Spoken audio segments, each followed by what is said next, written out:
What's up everybody? So I haven't done a Q&A on my channel in quite some time, and I oftentimes get a lot of questions in my YouTube comments here and on Instagram with you guys asking questions about Sweden, my experiences here, and I want to get back to that, answering some of your guys' best questions that can be helpful to a lot of you guys that are interested in Sweden or just want my perspective on Swedish culture or are just interested in what's going on in my life. So I did a little Instagram Q&A. I've got the best questions that you guys answered in the first couple of hours here that I'm going to respond to in this video. And then if you guys have more questions, go ahead and leave them down in the comment section, and I want to do more Q&A types of videos like this for you guys that are interested. But let's jump right into the questions with that being said. This first one is from J.R. Anderson. Would you recommend a Swedish person to move to the US? If yes or no, explain why. I would say, me personally, I love living in Sweden. If I had to choose between living in Sweden or living in the US, I would probably prefer Sweden. I really enjoy my life here. But with that being said, if you've grown up and you've spent your entire life in Sweden, I think there's a lot to be gained by experiencing another country, experiencing another culture. I think the more you travel, the more you have an open-minded perspective, the more you learn about different cultures, the more you learn about the world. I think that's a very, very good thing. So I would say, yeah, if you are a Swedish person and you want to live in the US, I think that there's definitely more positives than negatives that you can take out of that experience. Rock and Roll Bombshell says, do you see yourself permanently living in Sweden? For me, I love Sweden. I'm in absolutely no hurry to go anywhere else. I think it's a great place to live. You guys all pretty much know by now I absolutely hate the cold, and I think life is too short to be in a place where you really don't like the weather 8 to 9 months out of the year. But at the same time, I absolutely love Swedish summers. So my ideal situation in the future, no hurry to get to this point, but at some point I think living in Sweden for part of the year, because I feel like it's become my home over these past 3 years, and having another place where I can either take a long vacation in the wintertime or having a wintertime home in Spain or in Southeast Asia or something like that, so that I can get away and escape the winter in a few months. I think that would be really, really ideal for what I would like to do. Patrick162 asks, one thing you miss about America? For me, the thing that I miss about America the most is my family. My parents, my grandparents, but actually my little brother, I got one little brother, he's been on the channel many times. He moved to Berlin yesterday to play soccer in Berlin. So now we're in the same time zone, and my parents are empty nesters. Both of us are in Europe now, which is crazy. Kristen Shoden asks, won't be on your channel, but what's your favorite memory with me? Well, she's actually already been on my channel, so why not include this? My favorite memory, I would say, is when we were walking around. She's an American girl and I was speaking nothing but Swedish, and she was trying to guess what I was trying to say. We made a video about it last summer. I thought that was really fun. STGS1988 says, how is the citizenship application going? Well, if you are on a Sambo visa, you can become a Swedish citizen here in 3 years. Now, even though I lived with Swedes pretty much my entire first 3 years, my first Swedish girlfriend, Lynn, we lived together for about 1 year, but she didn't make enough money for me to be on a Sambo visa. I was on a work permit supporting myself, so I was never registered as a Sambo with her. And then also living with my best friend, Frederick, for a while. He's Swedish, but I talked to the migration agency. Does it count as being a Sambo with a Swede if it's like a friend, if you're living together with a friend? And they said, no, it has to be a romantic relationship. So that was really unfortunate, and I thought, okay, what about people that live with Swedes that are asexual or are not into romantic relationships? They don't get any sort of special treatment, but as it turns out, I need to do 5 years total to get my citizenship in Sweden. So in 2 years I can apply, but then of course with the immigration agency here in Sweden, the waiting times I've seen can range anywhere from a couple weeks to get a decision when you apply, versus some people wait 2, 3, I've seen even more than 3-year waiting periods for some people. So it seems like they have a slow pile and a fast pile, and so who knows when I'll get citizenship. You just kind of have to cross your fingers and hope, because Nobody really knows how that works. Sheila One Hero says, can you get a job in Sweden if you don't speak Swedish? And if yes, how? Well, I didn't speak Swedish really at all when I moved here. I had studied Duolingo for a couple months and I could do the very, very basics, talk, hey, count to 10. I remember saying the number 7 was always very, very difficult for me. So can you move to Sweden without knowing Swedish? Absolutely. I worked in an international school and just being around the kids really helped me to learn Swedish. But there's a lot of people here that don't speak Swedish, whether they're working in restaurants. I mean, there's some restaurants, they ask their servers to speak English, even if they're Swedes, as the default language at work. There's a lot of startups in Stockholm where they do international business and the default language is English, and a lot of the employees are speaking English because they come from all over the world. So I wouldn't say it's necessary. For me, I always wanted to learn Swedish because I just think that's important when you move to a country, that you try to assimilate to the culture and learn the language. 3E Deco says, did you know anyone that lived in Stockholm before moving here? Well, I had been dating a Swedish girl in America and she played a role in my decision to move here. And so that connection really, really helped me in the beginning. She's been on the channel a lot in my earlier videos. Lynn, if you remember, we're still great friends. We still hang out, even though we broke up like 2 years ago now. Having that connection in the beginning was really, really helpful because it can be sometimes hard to break into some of the Swedish friend groups if you don't have an in with those people, because people can be a little bit more reserved. I've been able to meet a lot of people through my YouTube channel, through Instagram, a lot of international friends, but my core group of Swedish friends, it all started with them being friends of this girl I was dating at the time, and then we just connected very, very, very quickly. And also that group of friends was very well traveled. A lot of people in that group have lived in English-speaking countries or traveled a lot, and so they just kind of took me in. We connected immediately, and I was really, really fortunate to have a good start in Sweden with such a good group of friends around me. Tyler Sheridan says, would you ever move to Gothenburg? I think Gothenburg is a wonderful city, but I consider myself to be much more of a big city guy. And Stockholm's already not like a huge city. I think Stockholm is like the minimum size for me to still be happy and have enough things going on. I think Gothenburg's cool. Maybe I could live there for a very short period of time, but for me, I just think I need something bigger. And also I've heard that it rains a lot more on the west side of Sweden. I'm not a big fan of the rain where I came from in Portland, Oregon area in the States. It was raining all the time. I absolutely hated it. I think I'd rather be in Stockholm than Gothenburg. Simon Lofqvist says, do you support a football team, soccer? Well, I actually work with football at my day job. We have an app for football teams, soccer teams. My favorite team, I grew up playing soccer and having German heritage in my family. I was always a fan of Bayern Munich. I don't really follow Allsvenskan very much, although we do work with a lot of Swedish teams with our startup company at work.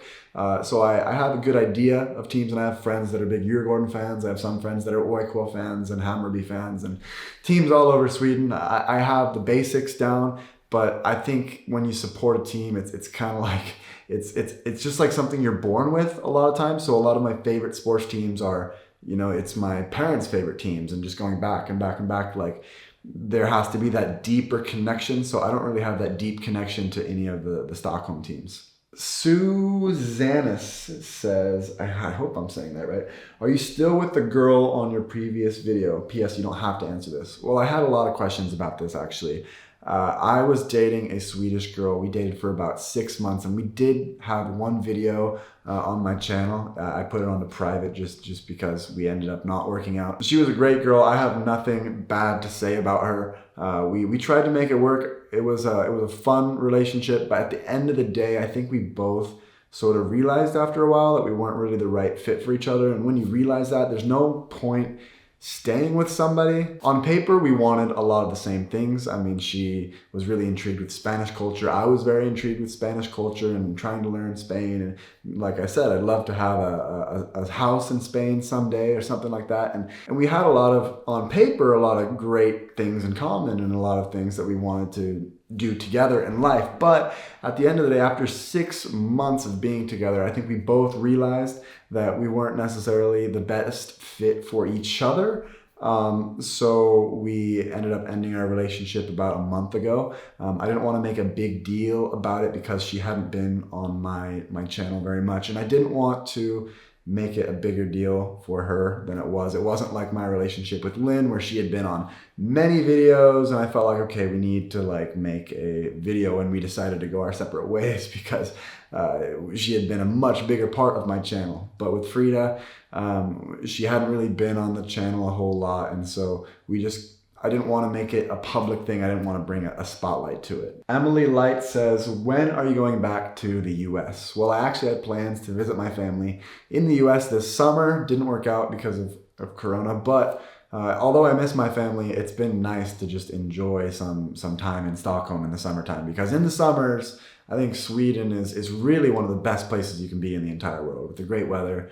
It's just such a cool place, and I feel lucky this year that I've really got to soak it up and enjoy the Swedish summer to its fullest. My Everyday Life says, en sak du vill förändra men Sverige. One thing I want to change about Sweden. I was actually thinking about this the other day. For me, being an American, I'm a very open person. I tend to be very, very open about my life. I don't know if social media plays a role in that because my life is out there to the public, but I'm not a person that's very closed off. I'm very just upfront about everything. And I think that is something that is really, really rare in Sweden. I think a lot of people in Sweden, they take a long time to open up, and their real opinions. I think a lot of times people will go with what's socially acceptable, and they will be afraid to open up and express their opinions the same way. And maybe if they'll be upset with somebody, they will kind of repress those feelings of being upset just to kind of save face with that person, which is absolutely not the American mindset at all. In America, we'll be like cussing each other out, and it's just like, it's so much more in your face. If you don't like somebody, you just tell them that to their face. And in Sweden, there's just so much, people are so much more reserved. And I think there's definitely pluses and minuses to that. On the one hand, I feel like I get along with Swedish people very, very well. And when I do have those deeper conversations with my closest friends, it means a lot. And I feel like because I have this energy of being open and stuff, I can get to that deeper level with people, but it doesn't come easily. And I notice this especially when meeting new people or dating around and doing things like that. I think other people, they're very surprised and refreshed by how open and honest I am about things. I think a lot of people value that, and I think it would be nice if more people were like that. If more people were more open and less reserved, because my standpoint on it is life is so short. Why not just live your life the way you want to? Just be confident in yourself, say the things you want to say, be true, don't hide things from people, don't keep secrets from people. I don't like to live my life that way, and I wish more people in Sweden would maybe come out of their comfort zone a little bit that way and express themselves a little bit more. And another way I think this is good is, for me, I'm not really somebody that likes small talk. I rather get to like real important things really quickly. I mean, sometimes I get bored at parties and things because everybody's talking about small talk and this and that, and the typical Swedish thing of like, oh, talking about the weather. Like, who cares what the weather is? Like, maybe it's a little bit more exciting because you have such drastic seasons and stuff, but nothing annoys me more than that. And I think it's refreshing when I meet people that are just to the point, open, and interesting, and not afraid to get outside their comfort zone, be a little bit crazy. I think that's really nice. But as I said, there's definitely pros to cons to this, and seeing the American side, how Americans can be over there, it can be really crazy on the opposite extreme. And when you don't necessarily agree with somebody and they're very, very crazy, that can be extremely annoying too. So I don't necessarily think there's a right way or a wrong way with this, but if we're talking about things that maybe we'd like to change or at least think about, that is the first thing that just popped into my head for this question. Barahona Jocelyn says, what is the process like of filing taxes in both Sweden and the US as an expat? Well, the US is one of the only countries where you still have to file taxes if you're a US citizen, even if you do not live in the US. There's only 2 countries in the world that have this law. So basically, because I pay so much higher taxes in Sweden, I basically show that on my American taxes that I file. But if Sweden had a lower tax rate, then I would have to pay the difference in taxes. If I were to live in Dubai, for example, where they don't pay, where they pay 0 taxes, then I would still be taxed at 20 or 30% in America. But because I pay much, much higher taxes in Sweden, I can just show that to the American government, and I don't have any tax liabilities up to like your first $120,000 that you make, and I don't make that much, so we don't have to worry about that yet. Silvina Flowers asks if I am continuing to study Spanish, because I had talked about this in one video. Now that I feel like I've got a pretty good idea of Swedish and, okay, German, I want to add another language that's spoken by a lot of people in the world, especially I've talked about having my interest in Spanish culture. I'd love to learn Spanish. I've stopped studying quite as much when I broke up with Frida, because when I was with Frida, there was much more motivation to travel there and visit her family that was in Spain, and I was much more motivated to put a lot of time into learning Spanish. But I think when it comes to learning a language, the most fun and most effective way of learning that language is actually to be immersed in the culture there. So I have practiced Spanish a little bit and I have some basics under my belt, but for me to really learn Spanish, I think what I would need to do is go to Spain, be surrounded with it. I think that's the best way to learn a language, and that's how I was able to learn Swedish. And the last question I'm going to get to today is from Ole Björsen 03. Would you rather live in the US or Sweden during the pandemic? This one is very, very easy for me. I like the way that Sweden has handled the pandemic. I think a lot of countries in the world have freaked out. And I mean, it is very, very scary, especially when you have people in the risk zone. I've made an entire video about this, but for me, none of my family that is in the risk zone, like my grandparents, they're not even in Sweden. So for me, being a young, healthy person, I don't worry about my own personal safety, and I don't come into contact with people very often that are in this risk group. So I really, really am happy about the fact that I am in Sweden and I can still go out to restaurants and bars and meet friends and go around the town and enjoy the Swedish summer. Somewhat life as normal. I mean, there's still, you keep your distance from people in public, and they've put regulations and things at the restaurants to kind of help with all these things. But for me, I like that it hasn't had a super strong effect on my life versus people in America where everything's shut down, nobody's going out, you gotta wear a mask everywhere in public. It's absolutely crazy. It's changed their life so much in America. And so for me, I'd much rather be in Sweden during the pandemic, especially considering the fact that I don't meet people regularly that are in the risk zone. So I think this video's been rolling for a while now. I think that's all I'm gonna have time to get to in this video. If I didn't get to your question on Instagram, I'm gonna do some more Q&As in the future. So you can leave some questions down in the comments if you wanna hear some more. I think it's good that I can reflect on my own personal experiences and give you guys some insights into my experience living here in Sweden. I'm always trying to help you guys that are interested in Sweden. So I wanna do more of this kind of stuff again on the channel. I used to do it a lot more when I first started out, but I want to get back to having that connection with you guys, answering your questions, interacting. I think that's really, really fun for me. So with that, guys, if you're not a subscriber or if you haven't liked the video, do those things. It really helps to support me. I appreciate all of you guys that support me. That's what makes this so fun, making YouTube videos. But with that, I'm gonna let you guys go now and see you guys in the next one.